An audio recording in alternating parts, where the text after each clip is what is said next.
Welcome back to Preparing for the Unexpected. Today we are talking with Jennifer Park on the downplaying of business continuity management. Jennifer, great first and second segment there. Lots of great points. I did have a question near the end of our last segment that I wanted to ask you is sometimes I think people look at applications and some of the other items as how many people use it. If half the staff use it, it must be important. But some things people don't understand is understanding the impacts of having these applications or systems down, because sometimes it's only a couple of people who are using it. But that if that one little application that only two people are using has a huge impact on everybody else, if that's not understood, then you can bring up that major application all you want. Nobody can do anything. So, what are your thoughts on understanding the dependencies and impacts? Yeah, I think a lot of it comes from understanding one, what that application is really used for. Just because it has a standard out of the box use case, doesn't mean that it is necessarily how it's used and really understanding that impact to the business. Um, and then also, I think people are worried about people sitting still. We got to do it for Mm. the most people so that we can keep all our employees engaged because they're worried about people just sitting there twiddling their thumbs. Yes, you're paying salaries. Yes, you're paying hourly, but that cost might actually be a lot less than what you think that bigger picture tool, that smaller use case application, but it has a much greater value. Like I think about it a little bit. If you think about timekeeping applications, everybody has it. You've got some kind of system to do the timekeeping. Most of your employees are probably going to use it. If that goes down, yes, it's going to impact everybody in that their ability to record their time is kind of broken for a little while. Everybody's impacted. But payroll is an application that's used by just a few people in your finance team, probably, but it impacts everybody as well, but only a few people are using it. And it drives the value of its ability to pay everybody. So you got to think what's more important, our ability to record people's time or our ability to actually pay people? And thinking about, just the number of users impacted, yes, it can be annoying. Yes, your management team has to manage their people, think about their workarounds. Can we do something else? Can we put whatever that activity is on hold and do some other mitigation work? Can we work on some other ways while we're trying to recover the more important thing? Or also understanding, is that application a dependency that the greater application needs to actually happen? If we're not having the first step of your process able to be working, it doesn't matter if everybody in the company is down for their thing if you have to wait for that initial application A in order for application B to work. And so really having those interdependencies can really drive a lot of value and meaning when we're making priority decisions in terms of recovery. And that's when I really think you need to think about how are we prioritizing the work. IT, a data center outage we talked about earlier, or a massive incident that's going to impact a lot of things. We have to prioritize because we have limited resources to recover and respond. Where Mhm. are the most important from the business perspective? And then we work our way down from there. And so, really, it's not just the squeaky wheel gets the grease. We really need to understand what's driving the need for those different applications and our ability to prioritize those resources to be allocated appropriately. So, Well, I do know that from a company that I worked with, if you've got payroll issues, your payroll application, they were looking into, we're going to need a contingency for this, yep, and it's going to cost, a lot of money. money. And we just got on the phone with the bank and told them what we were going to do. And the bank turned around and said, just tell us to rerun your last payroll. Yeah, We went, yeah, what? And they said, if your systems are down, just tell us to rerun. yeah. And we'll rerun it. And if you've got any amendments to make, when you're up and running, Right. make them then. Yeah, But we can rerun it. You don't have to have your system, fully up and running. We can yeah, just do it for you. And boy, did you see the smiles on everyone in the face there? It's like, wow, we just saved ourselves hundreds of thousands of dollars. yeah. Yeah, absolutely. Right. And then again, what is that payroll dependency on? It's dependent upon the bank. So you're talking to those partners and really bringing, again, those people to the table to have those conversations to understand what those capabilities and those, potential workarounds might be. Um, you know, again, you're facilitating as the BC person. I love it. Yeah. And the other thing you mentioned is making decisions. Yep. How does business continuity help making decisions either during times of crises or even just in conversations, when new projects or new initiatives are kicking off, making decisions along that way is going to have an impact on business continuity. So how do you leverage business continuity to make stronger and better decisions at all times.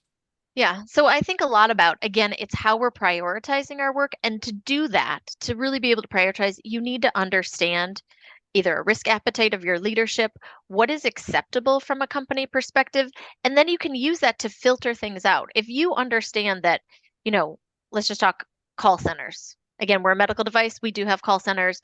Something like that is critically important. We want to make sure patients can talk to somebody, and that's what's going to be most critical to us from that perspective and for maybe for that division. And so if it's not something that's going to support or bring that up first, then you don't want to worry about it. You say, this is not what's in our risk appetite. This is not what's the most critical to us. And that's what's really going to drive those conversations. But you have to understand from your leaders' perspective, from the executives, from your company perspective, what are the most important things of what we're doing.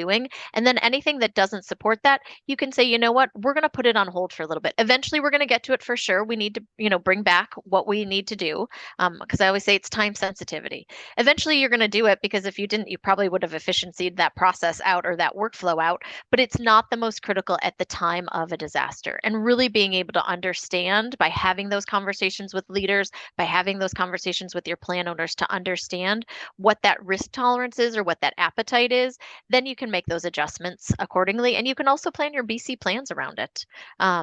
So you can focus on the most important parts and let the other things kind of understand, yes, we have dependencies, but they're not so time sensitive. So we can put it to the side for a little bit. Eventually we'll get there, but not right now. I like what you said there of understanding leadership, expectations and understanding the risk tolerance and those pieces. I had an experience years ago, and we did our BIA. We had our list of RTOs. We had our list of processes that needed to be up. And I presented it to the sponsor, who was the CFO. And he looked at it and he said, "This is embarrassing." And I went red, like sweaty, Yeah. like, "Oh my God, like, I've Yeah. done hundreds of these things. What I do Right. wrong?" And he said, we as in executives have not done a good job of communicating our expectations, because this list, especially this top group, like top 10 type thing, Yeah. uh, doesn't align with what we expect. Yeah. Yeah. And I thought we had to go through and reprioritize things so that everyone Yeah. understood expectations. And I guess that's also a part of what you've been saying, is that business continuity, the professional has to understand not just business expectations, but leadership expectations. Yeah. Yeah. I definitely think that that's the case. Because I think when you go and you like, a lot of business continuity plans, I talk with department leads, I talk with their teams below them, the managers, the supervisors. Nobody wants to say, I'm not that critical or not that time sensitive. They think that Right. it's, somehow a ding on their job or could be used against them to say, oh, you're not that important. We can get rid of you. That's not what we're saying. We're just trying to say, at the time of something really bad happening, where do we need to focus our efforts? And by understanding that leadership expectation, that really lets you really again drive that priority of everybody's expectations so that it's not just, oh, everybody says, oh, I'm so important. We don't all need a process RTO or a maximum allowable downtime of 2 hours. Like that's not realistic. Mhm. And so really understanding from top down where we're prioritizing, and then doing the reverse, I think is also really valuable to say, this is what your managers have said. Do you agree with that prioritization? Do you agree with this time frame? And I've had plenty of leaders say, I know they said that, but like we can really go longer. Like I know that they think it's important and it feels like it at the time of and in the moment, like, oh, we need to be up in 6 hours. We really can't go like half a shift. And then your leader is saying, it's okay. We can survive for a day. We've got other options. And they just, I think, have a different perspective from a leadership level and looking at sort of their division as a whole or looking at the company as a whole of what those expectations are than Right. somebody a little bit lower down in that management and working through level. So bringing both data sets together, I think, can be really important, um, and have that understanding. Yeah, I agree with you. No one likes to be told that they're not critical or they're not Yeah. important. You don't want to Yeah. do that. No. I got in the habit of uh, talking with some groups, like not picking on them, but sales.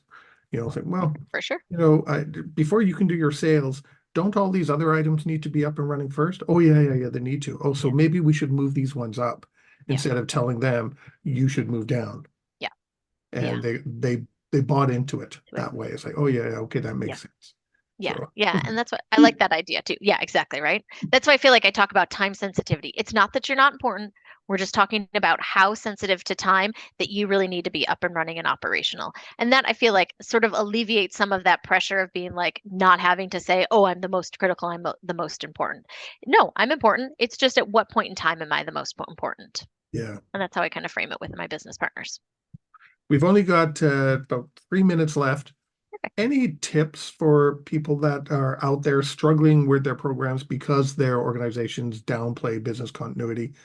Any quick tips that maybe they could start doing something small to really start changing that perception on Yeah. them and their teams or their programs? Any quick tips? I think it's really about relationship building. So I feel like a lot of times, BC, we're a little bit off to the side sometimes. So if you can take a few minutes, try and get on a leader's calendar for 15 minutes and just say, just want to pick your brain about X, Y, and Z. Lead them up to it, let them know what you want to talk to them about. You oftentimes people will find 5 minutes, 10 minutes, say, hey, I'll walk with you to the cafeteria if you're going to lunch. I don't need to set up a lot of time in your calendar. I just want to get your impressions or your thoughts. And then also to say, hey, what was something that you struggled with that maybe I could help facilitate and help in the future? And so that way you're really driving not only a greater understanding, but also you're there and presenting yourself as someone to support and provide assistance at times of. I think those two things can really start little by little, one person at a time, a couple people at a time, can really drive change and get more interest and buy-in. I think that's great. On that Yeah, note, I think we've come to the end of our show. Jennifer, that's thank wonderful. you so much for joining us today. Thank you so much for having me. This is a really fun conversation. See, I told you in I Charlotte know that it would you be. did. You'd have You a great old time. Yep, I do. I love talking about business continuity and resilience. It's fun. As a team of one, I like talking to other people. Yeah, teams of one. Yeah, we've been there, done that. Yeah. Mhm. Yeah. It can be a lot for one person Yeah. sometimes. Yeah. But thank you so much for joining. I really appreciate you sharing your time and your thoughts with us today. Yeah. My pleasure. Thanks for having me. And everyone watching and listening, stay prepared, everybody. If you like that video, thumbs up. If you didn't like that video, thumbs down. But leave me a message and let me know your thoughts.